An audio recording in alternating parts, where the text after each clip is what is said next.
In this video, guys, we're going to make a home for this little beauty.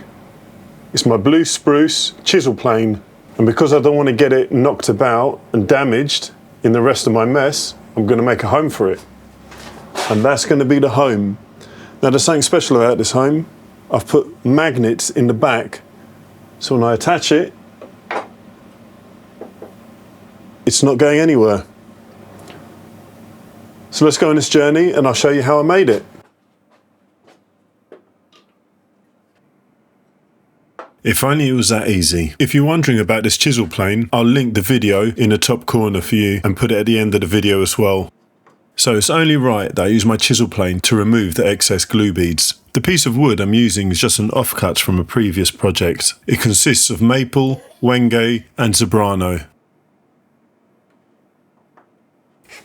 So just loading up the design that I'd done the previous night on Fusion 360 via USB into my Shaper Origin.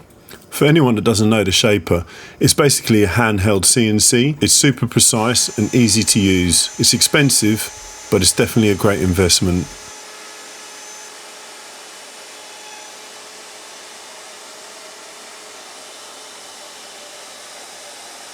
So just proofing fitment of the chisel plane seems to fit okay, but I'm going to have to cut out the corners just to square them off. And once again, using the chisel plane just to take off the beading.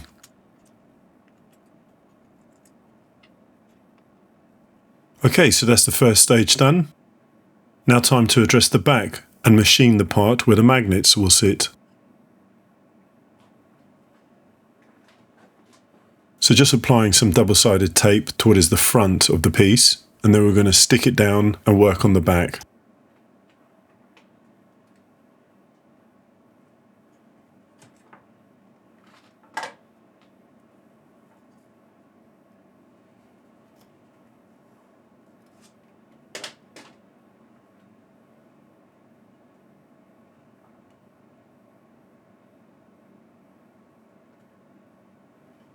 So now that's stuck down, we're going to drill the little slot for the magnets to sit, and also the two holes for where we put the screws to attach the piece onto the board.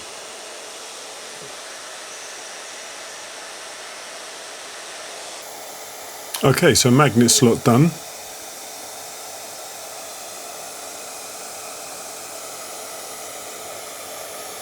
Just the holes on either side left to do.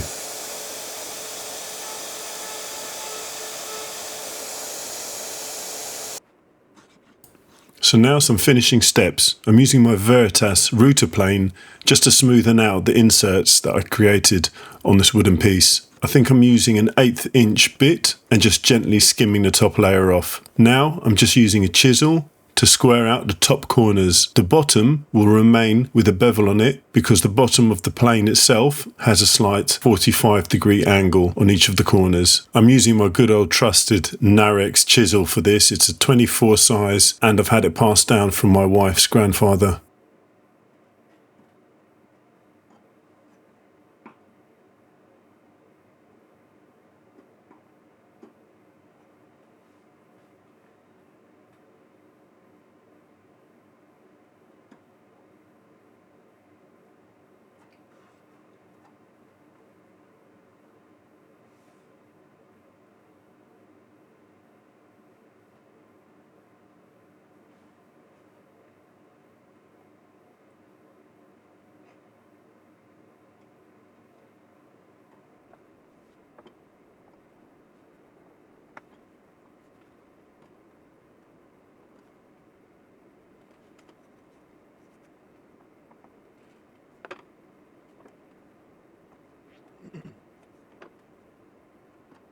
Okay, so that's done. Just test fitting it for a final check and all seems to be okay. So on to the next stage. This is where we're going to use some magnets and insert them into the hole that we cut in the back. I'm going to play it safe here and I'm going to load it up with magnets. I don't want this chisel plane falling, so all these magnets are going to secure it well. I wouldn't trust one or two. These magnets are brittle and sometimes when they pull together, they'll snap, as you can see the top one did. But it doesn't really affect the pulling power, so I've put it face down and it's going to be the first one to make contact with the wood.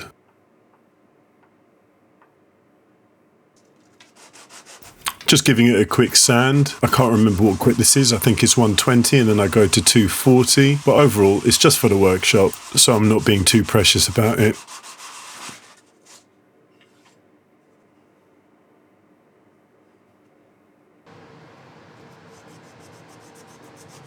So now, just cleaning up the recess that the chisel plane will sit in. It doesn't require much work because the Veritas router plane sorted most of it out.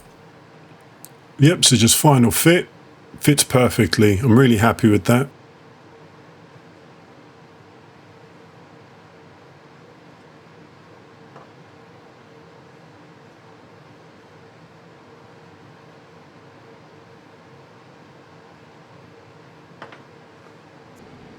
Okay, so now time to take the piece over to the drill press.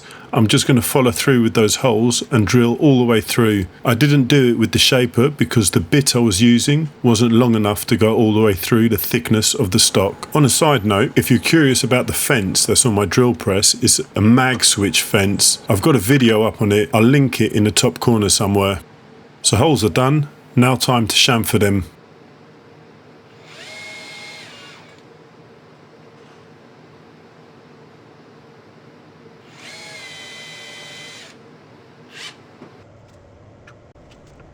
Okay, so final stages. I'm just using my 45-degree chamfer router from Woodpeckers just to take the edges off and then giving it a final sand using a Bosch coarse grit block.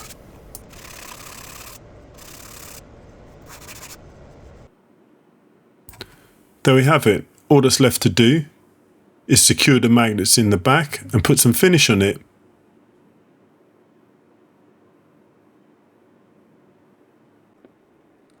Okay, so I'm using Starbond's new 5-minute epoxy. It's so convenient. It's just a 2-part mix. It cures in about 5 minutes, as it says so in the tin, and there's lots of it, and it's super efficient. Just using a toothpick to mix it up, and then apply it within the little groove.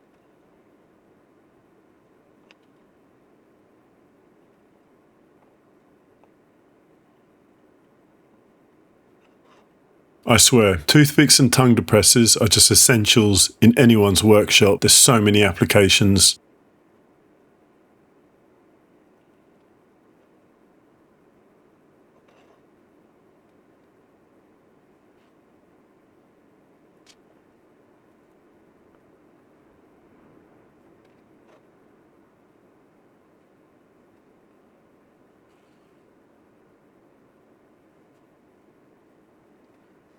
Okay, and there you have it. Voila, one magnetic tool holder. I hope you guys like it.